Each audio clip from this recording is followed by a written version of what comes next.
You are going to listen to a telephone conversation between a caller and a call centre operator. As you listen, complete the numbered spaces in the identification form in the book. First, you have some time to look at questions 1 to 5.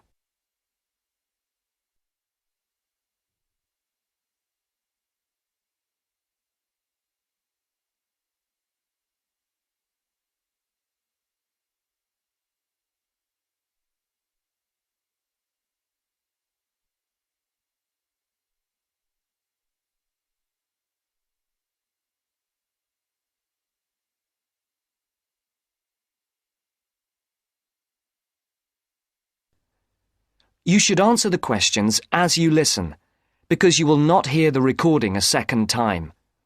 Listen carefully and answer questions 1 to 5. Platinum Card Service, Rebecca speaking. How may I help you? I've got a few problems with my credit card account. Okay. What is your credit card number? Let's see. It's here somewhere. Here it is. Can I just take the card number, please? Yes, it's 6992 6992 3443 3443 1147 1147 8921. 8921. Right. Can I just check that? 6992 3443 1147 8921. That's it. And your name? Carlos da Silva. I just need to check a few details for identification and security, if you'll bear with me. That's okay.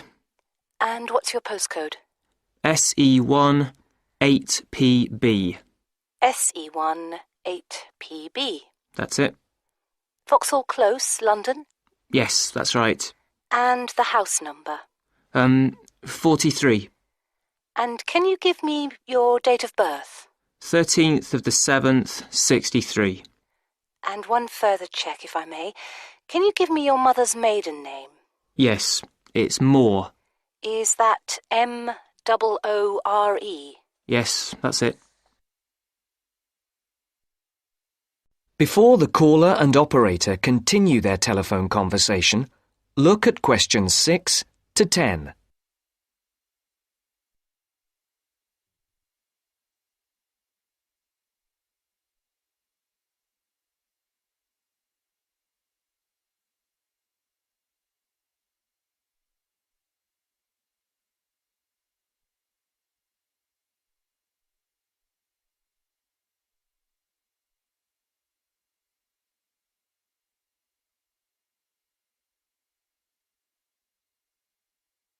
Now listen to the next part of the conversation and answer questions 6 to 10.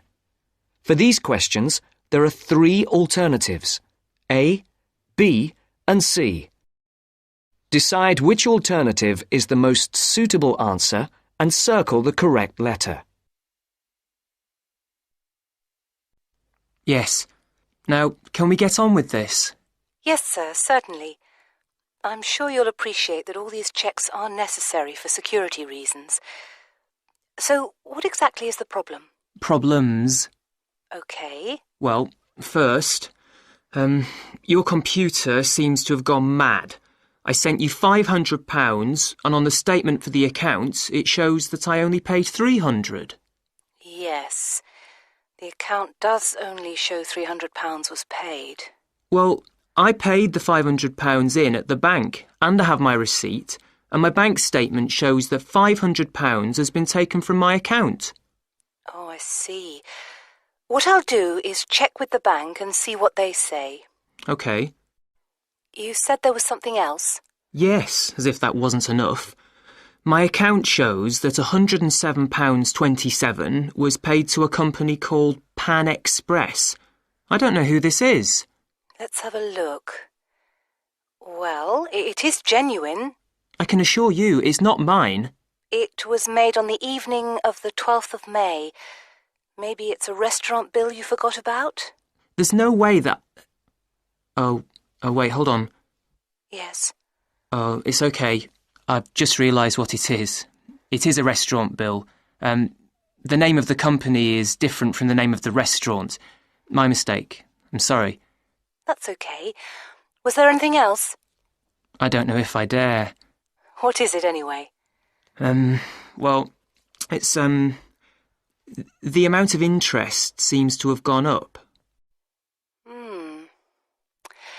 If you look at your statement for April, you'll see that the rate went down from 16.27% to 14.99% that month. Oh, yes, you're right. Was that everything? Yes, basically it is. Okay. And can you check my payment? Oh yes, I'll do it. Can I phone you back?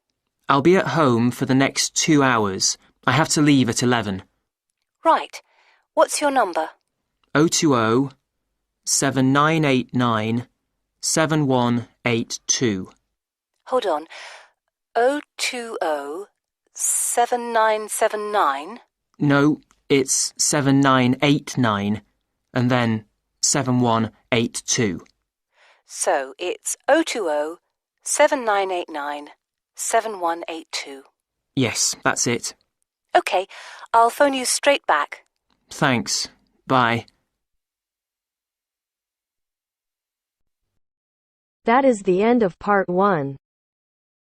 You now have half a minute to check your answers.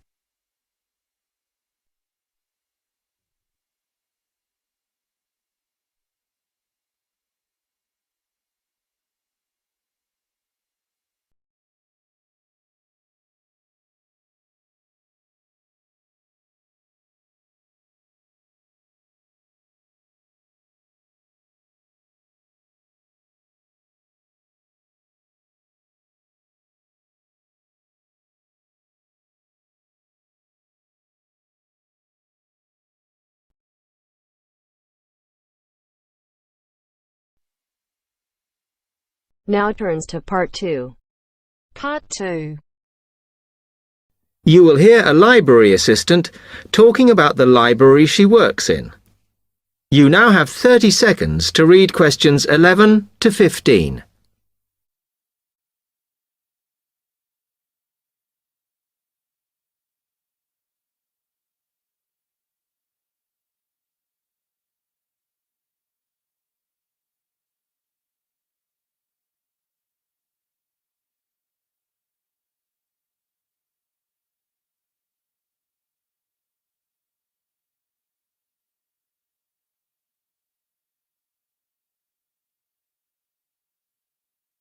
Hi, can I help you? Yes. I wanted to join the library. Okay. First of all, let me show you around the library and explain a few things for you. Okay, now we're here at the main entrance. You can see the reception, which is where you bring back and take out books. And also, we can order books and answer your questions there.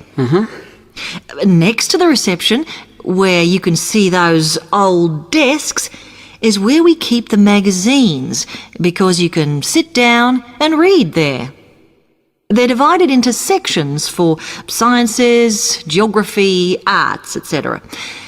Then, at the back of the library, you can see the section for old books. Next to that is where the books proper start. That used to be the science section, but now on those shelves you'll find the art section. We had a big reorganisation in the summer, which I think has made it clearer. The numbering is standard, so you should be able to find what you want quite easily. However, if you can't find something, it probably means it's been borrowed. Okay, then in the corner next to the reference section is where we thought it was quietest and away from the phones and printers and things, so we've put the study desks there. They all have computer access if you need it for your laptop.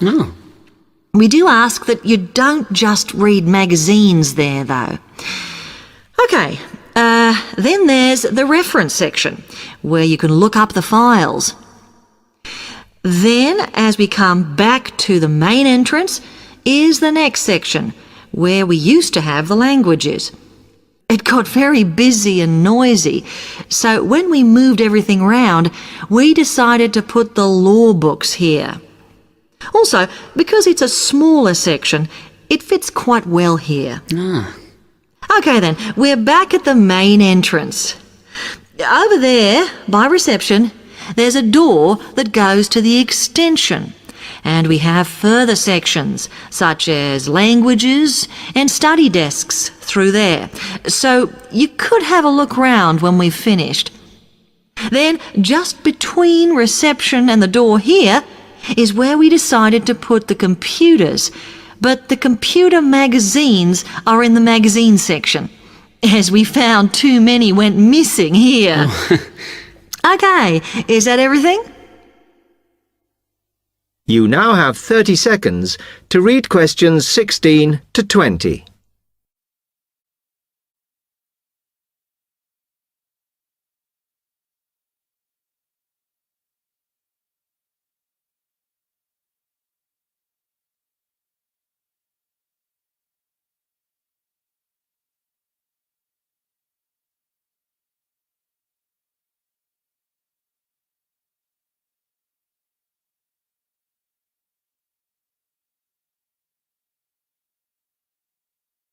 That's great, thanks. Can you just tell me a bit about borrowing and the rules and whatever? Of course. Over the last 2 months, we've been introducing a new system for this, and you can now take books out for 6 weeks. That's generally enough for most people. We usually get books back within 30 days. Of course, you may decide to renew the period. You used to have to come in to get the book stamped because we don't like doing it over the phone, as there's no record of it. But now you can do all that via email. If you do forget to renew, then we do make a charge, I'm afraid. That helps our costs, of course, but we do insist on it. The good news is that there is only one charge. I know some libraries charge £1 for 1 week and then it goes up with each week it's late. We ask for £1.50 as we think that's high enough to stop people being overdue. The other thing you may want to know is what you do about books that are not on the shelves. We do have a system for reserving them. All you have to do is fill in a yellow form behind those blue ones on the desk and give it to someone at reception. We'll let you know when it comes in. Also, sometimes you will need a journal article that we don't have but can get from other libraries. So we offer an ordering service if you need it. Now, if you'd like to fill in this form here.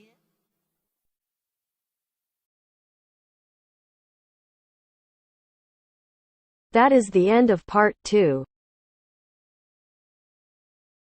You now have half a minute to check your answers.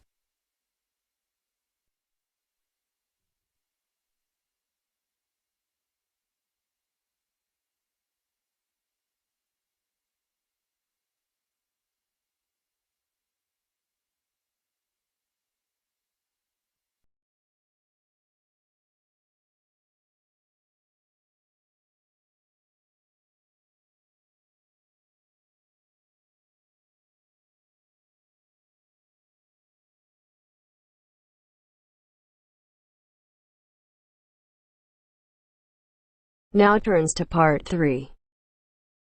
Part 3. You will hear a business studies student called Sam talking to his tutor about an IT project he is going to do for a local company called Turner's. First, you have some time to look at questions 21 to 26.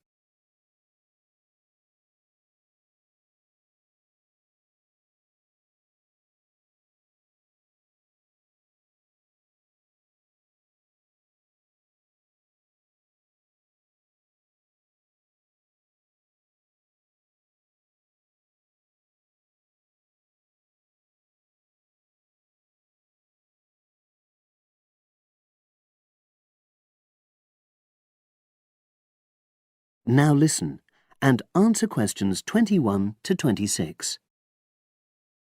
Hello, Sam. Come in and sit down. Thanks.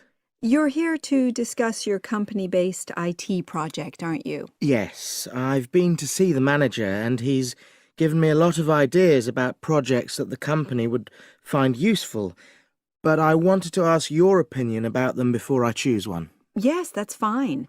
Now, this company's called Turner's, isn't it? That's right. It's a small engineering company.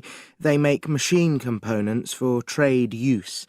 They're well established. They started in 1976, but they're a bit old-fashioned. Okay.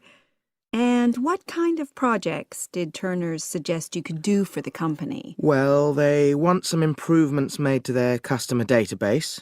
The one that they've got at the moment isn't very useful in some ways. I had a quick look at it. That would be a very straightforward project, and it'd be simple enough to evaluate, but I don't think you'd get enough out of a project like that. You wouldn't learn anything new. Well, another project they suggested is to do with their online sales catalogue. At the moment, customers can look at their products, but they can't actually order them online, which must affect their competitiveness.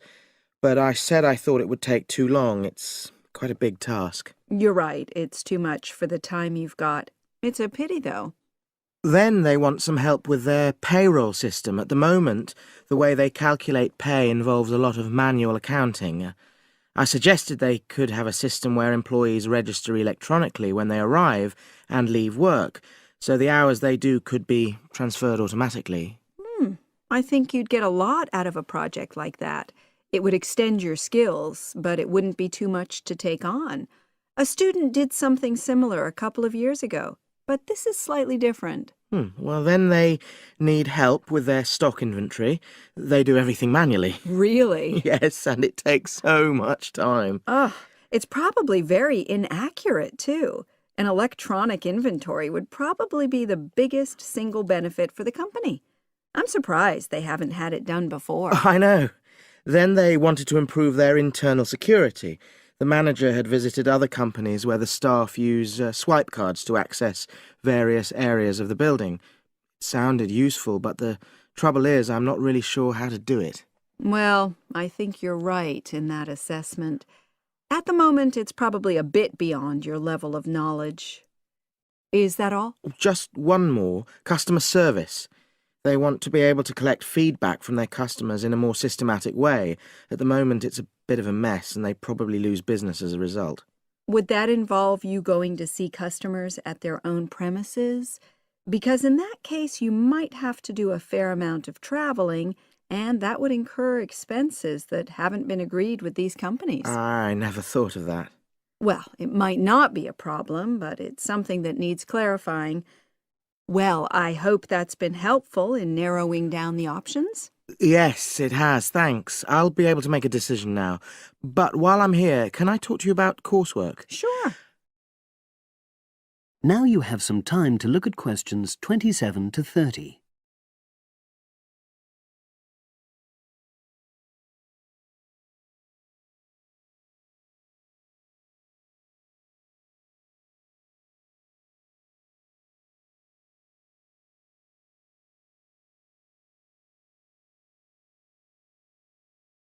Now listen and answer questions 27 to 30. I'm not very happy about the way our group assignment is working. There are some problems. Oh dear.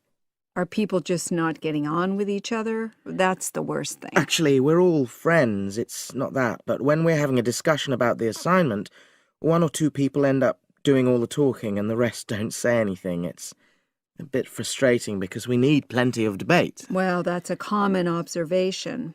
You're studying in a group with people from all over the world, and you all have your own ways of participating. In some places, students are more used to listening than talking, and vice versa. I suppose you're right. I'll try to remember that. Does everyone pull their weight as far as sharing the workload is concerned? I'd say they do, yes. And our group elected a leader. She's very good at making sure no one's overloaded. But personally, I feel that there are just too many of us in the group. Whenever we try to arrange a meeting, there's always at least one person who can't make it. It's not anyone's fault, it's just that We've all got slightly different timetables. Well, I'm glad you've talked to me about it. Feedback is always useful. Is there anything else you're concerned about? There are a couple of problems with lecturers that all the students are talking about. Last semester we had negative feedback about the way lectures were organized. There were several occasions when the wrong room had been booked or the same room had been booked twice, that sort of thing. Is that still a problem? That hasn't happened at all as far as I know. Oh, good. It's sorted out then. But I don't know the reason, but some of the staff often turn up late, so we miss 10 or 15 minutes of our lecture time. It might be because they've been copying handouts for students. I think there's a queue for the machine sometimes. Well, I'll look into that. Thank you for telling me. Anything else? The other thing is that it can be very difficult to get to see a lecturer individually. They're all very supportive and friendly when you do manage to find them, but often they're not in their office, even at times when they're meant to be available for consultation. Okay, that's helpful. Now, before you leave, That is the end of part 3. You now have half a minute to check your answers.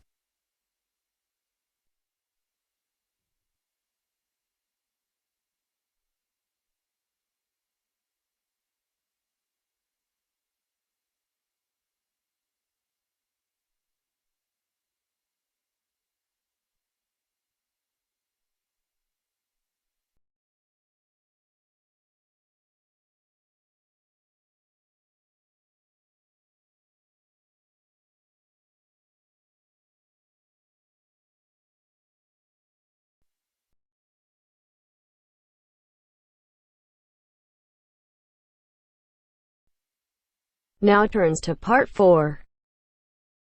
Part 4. In this section, you'll hear an interview on IQ tests. First, you have some time to look at questions 31 to 40.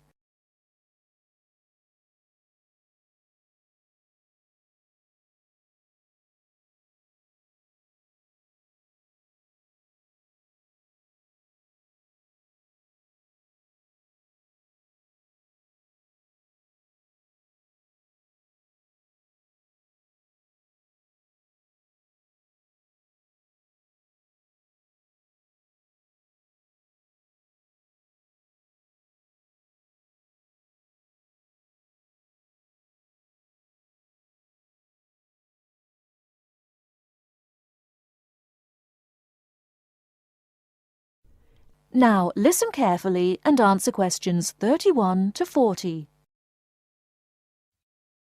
Mrs. Kellerman, a specialist in child psychology, is interviewed by Bridget.